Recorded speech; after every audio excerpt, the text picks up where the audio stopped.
சுகந்தான்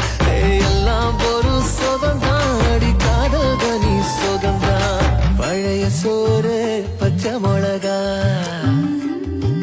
பக்கத்து வீட்டு குழம்பு வாசம்